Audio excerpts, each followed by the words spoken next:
자, 박사님. 네. 이번에 그 윤석열 대통령이 일본 갔죠. 잘했어요, 못했어요? 진짜 몇십 년 만에 제 대통령답게 한 아주 노력해 잘하는 생각이 그런데 이재명하고 이 더불어민주당 이 개새끼들이 어제도 토요일날 강원에 나왔어. 대한민국을 일본한테 팔아먹었다. 이런 개지랄을 떠는데 어떻게 생각하세요? 그 윤석열 대통령이 왜 일본을 갔느냐? 그 김정은이가 제일 잘합니다. 김정은이한테 물어보면 정답이 나와요. 김정은이한테 맞짱 뜨면은 일본을 안 갈 수가 없게 돼 있는 겁니다. 김정은한테 꾸르면은 일본 못 가는 거예요. 우리가 이제 국제 정책 기본 원칙이 있는데 이 세상에 이쁜 나라, 미운 나라는 없어요. 그러니까 모든 나라는 우리 옆에 있는 나라 중에서 우리보다 힘이 센 나라는 그냥 다 무서운 나라로 치면 됩니다. 그리고 외교 정책, 안보 정책이라는 거는 그 무서움을 줄이는 모든 노력이 외교 안보입니다. 그런데 우리나라 주변에 일본과 중국이라는 큰 나라가 있어요. 뭐 북한은 사실은 상대도 안 되지만, 그런데 이 두 나라가 다 무서운 나라이기 때문에 우리가 대비를 해야 되는데, 이제 그게 첫 번째 원칙입니다. 두 번째 원칙은 그 우리보다 큰 두 나라를 동시에 적으로 돌리는 거는 그건 자살입니다. 그래서 하나를 정해야 돼요. 그런데 국제정책의 원칙은 그 둘 중에 약한 놈을 내 친구로 삼으랍니다. 그러니까 일본하고 중국 사이에 지금 일본이 지금 약하잖아요. 그래서 한국하고 일본이 친구가 돼서 중국한테 맞짱 뜨고 북한한테 맞짱 뜨는 거는 그거는 진리, 국제정책의 최고의 진리입니다. 그거를 다 어기고 있다가 이번에 대통령이 용감하게, 정말 대한민국 국민들은 전부 다 감정의 포로예요. 아니 우리가 지금 일본 밑에서 깔려 산 적이 있습니까? 여기 있는 그 누구도 85세는 넘어야지 겨우, 맞아, 내가 초등학교에 들어갈 때 1어로 공부했어라고 그런 기억이 있어요. 지금 우리 국민 대부분, 그리고 우리가 일본보다 지금 오히려 나라도 더 커지고 더 잘 산다고 떠들면서 이거는 뭐 도무지, 그러니까 앞으로도 어느 날 말이죠, 일본이 정말로 큰 나라가 되면은 그때는 우리가 중국하고 친해지고 일본을 두려워해야 될 때가 올 수도 있어요. 옛날 100년 전에 그랬습니다. 그래서 국제정치에 그 미국 사람들 그러죠. 적과 친구는 없다. 영원한 것은 국가 이익이다. 우리 대통령이 국가 이익대로 계산해서 이번에 행동을 한 겁니다. 내가 오늘 저녁에 이 도우리 이 개새끼가 또 뭐라고 시부렁거리는가 하고 도우리 한 유튜브를 내가 들어보니까 오마이티인가 들어보니까 한번 찾아봐. 이 한미일 삼각 동맹을 쳐넣어야 된다. 이야, 도울, 너 이 새끼 내 용서 안 해, 이 자식아. 차라리 이 자식아 너 북한으로 가, 이 자식아. 한미일 삼각 동맹을 쳐넣어야 된다. 찾아봐라. 한미일 삼각 동맹 쳐내는 순간 우리는 그 중국 러에 딱 그냥 그대로 포함이 될 수밖에 없습니다. 중국, 북한, 러시아. 지금 세계에서 미국이라든가 모든 나라들이 그 악마의 정권으로 치는 나라가 4나라가 있습니다. 최근에 미국에서 순서까지 정했습니다. 악마 넘버 1 중국, 넘버 2 러시아, 3 북한, 4 이란. 그 4나라를 향해서 전 세계가 맞짱을 뜨는 겁니다. 그랬더니 이건 무조건 우리 편이 이기는 거예요. 자유주행이 이기고. 그 미국 사람들이 훈련할 때 요새 재미있는 훈련하는데 독일 불러다 합니다. 프랑스 데려다 합니다. 호주 데려다 합니다. 전 세계가 중국하고 싸우고 러시아랑 싸우고 북한하고 싸우는 걸 보여주려고. 그런데 여기서 우리가 중국, 북한 편으로 붙자라고 얘기하는 거예요. 그 김용옥 같은 인간이. 아니 그래서 이놈아가 뭐라 그러냐면 한미일 삼각 동맹을 쳐내야 북한하고 우리가 하나가 될 수 있다. 이거 완전히 미친 새끼가 지기 말이야. 문제는 여기에 속는 국민이 절반이라는 거야. 거기에 속는 거야, 국민들이. 그래서 여러분, 대한민국의 희망은요, 여러분밖에 없어요. 우리가 이 시대의 선지자적 사명을 전파하여 아멘. 그리고 여러분 이 주일날 우리가 로고스 예수부터 하는 거 이걸 다 퍼날라야 돼. 전 국민이 다 듣게 해야 돼. 이 로고스 예수 모르면 애국 운동하는 사람도 이천 교수 하는 걸 모르니까 결국 저런 짓 안 됩니다. 김국성 보라니까요. 이게요 로고스 예수 모르면요 이천하고 김국성은 로고스 예수를 이 자리에서 들었거든. 들었는데도 이해를 못하는 거예요. 그러니까 딴짓 하는 거예요. 미치는 거야 정말. 그래서 이승만 대통령이요 기독교 입국이라는 것을 왜 하느냐. 이게 기독교 신앙이 전제되지 않으면 애국운동 헛방이다. 이승만이가 기억합니다. 아멘이십니까? 이해되십니까? 그리고 이제 나오신 겸에 예. 우리가 그 세계 교민청 대회를 네. 날짜를 언제로 잡았죠? 5월 10일 12 5월 10 10일 10일 11일 10 10. 10 11 12 그렇지. 2박 3일 2박 3일 네. 롯데 호텔입니다. 해외에 있는 모든 성도들은 이 방송을 들으시고 준비하시기를 바라고 비행기 표만 끊어서 오시면 5스타급 호텔입니다.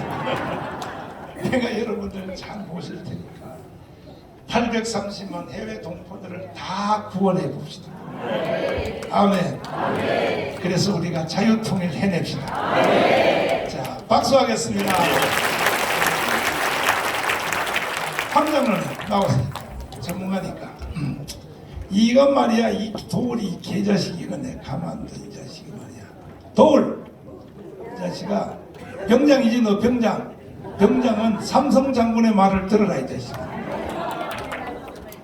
한미일 삼각동맹 천해면 어떤 일이 일어날까요? 전문가로서. 네. 한미 동맹이 얼마나 중요한지, 또 한미 동맹을 위해서 주한미군이 얼마나 중요한지는 이제 아마 거의 외웠을 겁니다. 그 못지않게 한미일 동맹은 아니죠. 공조라고 합니다. 지금 북한에서 미사일을 쏘고 이런 거 보면은 우리가 처음에 문재인 정권 때 좀 한미일 공조가 삐걱댔습니다. 그리고 뭐 여러분 한번 생각해 보십시오. 청와대 비서실장이 윤종석일 때 고급 정보를 주겠습니까?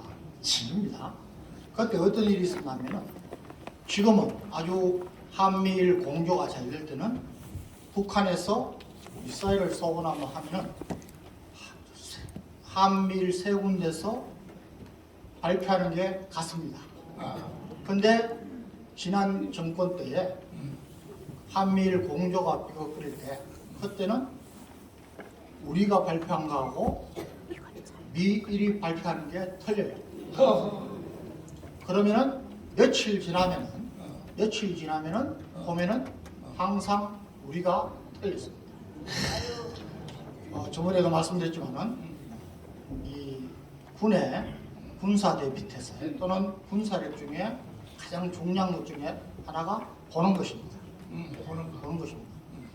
그런데 아직까지 우리는 많이 발전했지만은 미국을 따라갈 수 없거든요.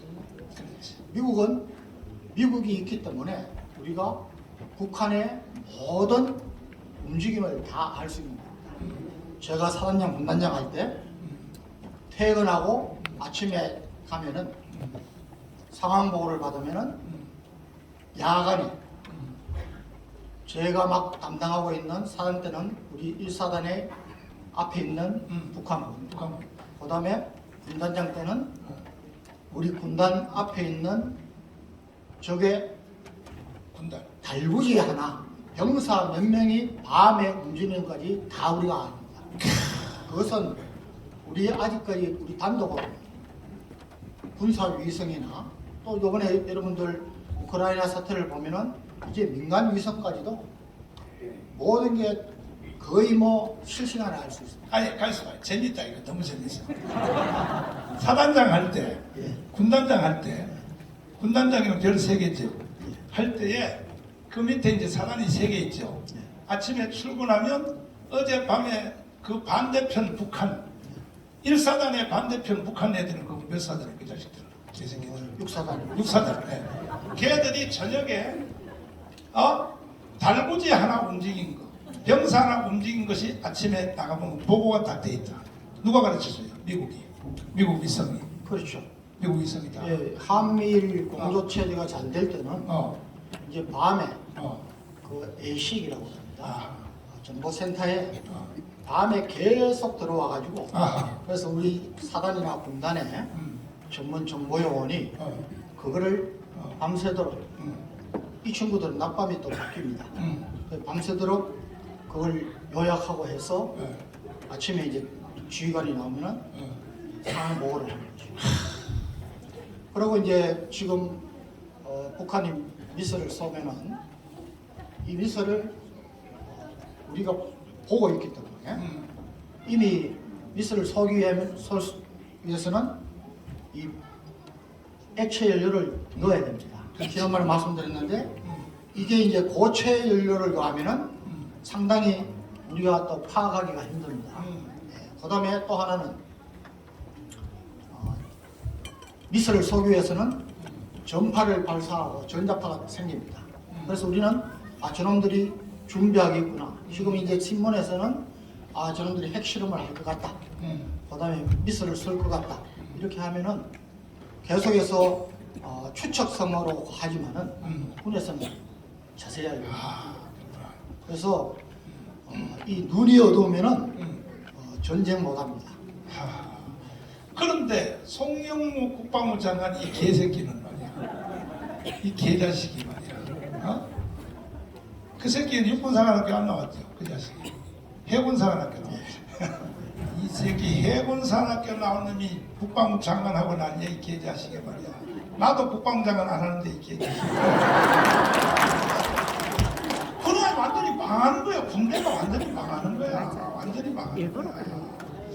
그래서 정말 이 정치인들이 제일 조심해야 될 것이 국가 안보, 군사 대비 태세는 여야가 있을 수 없습니다. 미국 보십시오. 미국은 우리 국정원에 해당되는 CIA나 FBI 정권 바뀐다고 바뀌지 않습니다. 그대로 심지어 20년 가까이 한 우리는 박지원 같은 친구가 어떻게 국정원 나갑니까? 그래요, 간첩을. 확 바뀌지는 거죠.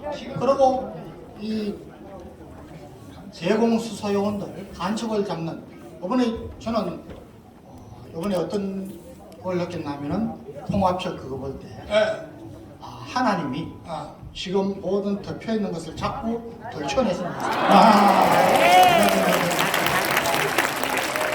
지금 창원에 제주도에 계속 간첩들이 암약하고 있고 북한에서 어떤 지령을 보내고 지금 계속 나오고 있지 않습니까?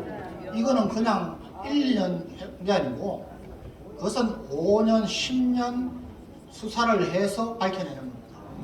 그런데 이제 지난 정권에서는 그것이 잘 안 되죠.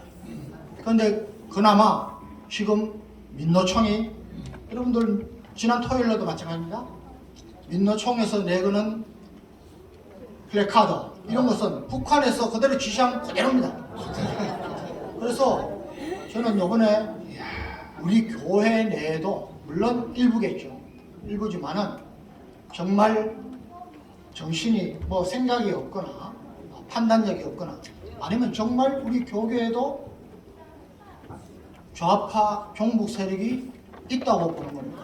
왜냐하면 불과 4~50년 전에 베트남이 패망할 때 나중에 패망하고 나는데 분석한 거 보면은 성역, 신부, 종교계가 굉장히 큰 역할을 했습니다. 다 넘어가.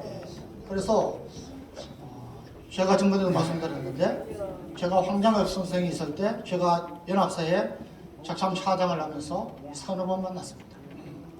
그때 제가 직접적으로 우리 군에 청와대에 공무원에 얼마나 있습니까? 간첩이 얼마나 있습니까? 그때 5만 명 그랬습니다. 2006년 2007년도 그때 나중에 황양엽 선생 그 돌아가신 뒤에 이게 전부 그 방송에도 됐습니다. 이번에 김국성 선생 왔을 때 제가 물어봤습니다.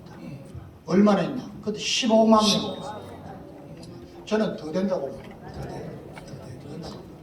그래서 우리가 지금 광화문 집회를 하고 또 자유마을 운동을 하면서 하는 것 중에 가장 큰 영향력을 줄 수 있는 것은 국민 의식을 개조하는 것입니다. 특히 우리 믿는 사람들은 공산주의는 적입니다. 여호와를 미워하는 것입니다. 공산주의 때문에 얼마나 많은 교회가 핍박을 당하고 얼마나 많은 크리스천들이 죽었습니까? 그걸 모른다면은 바보겠죠. 자, 우리 박수하겠습니다.